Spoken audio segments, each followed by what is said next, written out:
তারেক রহমান সাহেব দলের নেতৃত্বে আছেন। উনি দেশে ফিরে আমাদের নির্বাচনী নেতৃত্ব দিবেন। ওনার বাড়িঘর সব প্রায় শেষের দিকে, ওনার অফিসের কাজও প্রায় শেষের দিকে, এবং ওনার বাংলাদেশে যে পরিকল্পনা আছে সবগুলো ভালোভাবে এগুলো পরিকল্পনাগুলো সব দলের পক্ষ থেকে, ওনার পক্ষ থেকে আমরা শেষ করে ফেলেছি।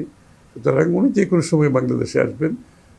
শোনেন, এই বিএনপির নেতাকর্মীরা গত 15, 16, 17 বছরে এরা ত্যাগটা স্বীকার করছে কী জন্য?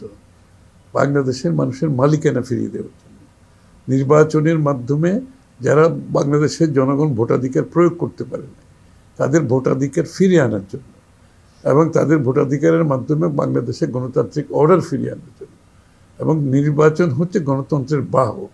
নির্বাচনের মাধ্যমে জনগণের ক্ষমতায়ন, মালিকানা ফিরিয়ে পাওয়ার জন্য বিএনপি নেতাকর্মীরা যে ত্যাগ স্বীকার করেছে, আজকে বিএনপি নেতা, একই নেতাকর্মীরা তারা যত তাড়াতাড়ি দ্রুত নির্বাচনের মাধ্যমে দেশে গণতান্ত্রিক অর্ডার ফিরে আসুক, এটাই বিএনপি নেতাকর্মীদের কাম্য, এটাই বাংলাদেশের মানুষের কাম্য।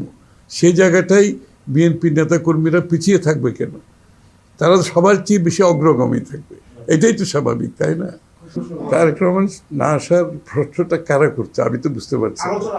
হ্যাঁ, যারা আলোচনা করছে তারা আলোচনার মধ্যে থাক। আর আমরা জানি তারেক রহমান সাহেব আসবেন, সহসা দেশে ফিরবেন।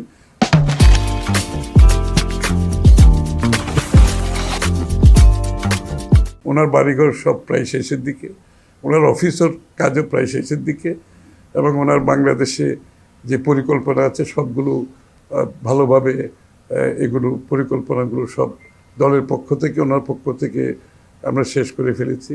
সুতরাং উনি যে কোনো সময় বাংলাদেশে আসবেন। আর যারা গুঞ্জন করছেন তাদেরকে গুঞ্জন করতে দেন, অসুবিধা নেই। গুঞ্জনেরও তো কিছু লোক লাগে বাংলাদেশে, তো তাদেরকে গুঞ্জনের মধ্যে থাকতে দেন। এটা, এবং গুঞ্জনের পিছনে যারা অন্য চিন্তা আছে কিনা সেটাও আমি তো জানি না। সুতরাং এই সমস্ত গুঞ্জনের উত্তর দেওয়ার আসলে কোনো মানে হয় না। এটা শেষ, সেটা জুবেদুর রহমান বলতে পারবে, সেটা তো আমি বলতে পারবো না। আমরা জানি যে তারেক রহমান সাহেব দলের নেতৃত্বে আছেন। উনি দেশে ফিরে আমাদের নির্বাচনী নেতৃত্ব দিবেন। আশা করি জনগণের আমরা যদি সমর্থন পাই, আগামী দিনে বিএনপি যদি সরকার গঠন করে, উনি প্রধানমন্ত্রীত্বের, ওনার নেতৃত্বে মন্ত্রিসভা গঠন হবে, দেশকে সামনের দিকে এগিয়ে নিয়ে যাওয়ার যে বিরাট প্রত্যাশা আকাঙ্ক্ষা আছে সেটা আমরা পূরণ করতে পারবো। না, এটা তো আমি তো বলছি আলাপ আলোচনা তো এখনো শেষ হয় নাই। সেটা আমার দলের মধ্যেও তো অনেকগুলো মনোনয়ন এখনো বাকি আছে, এবং আমাদের সাথে যারা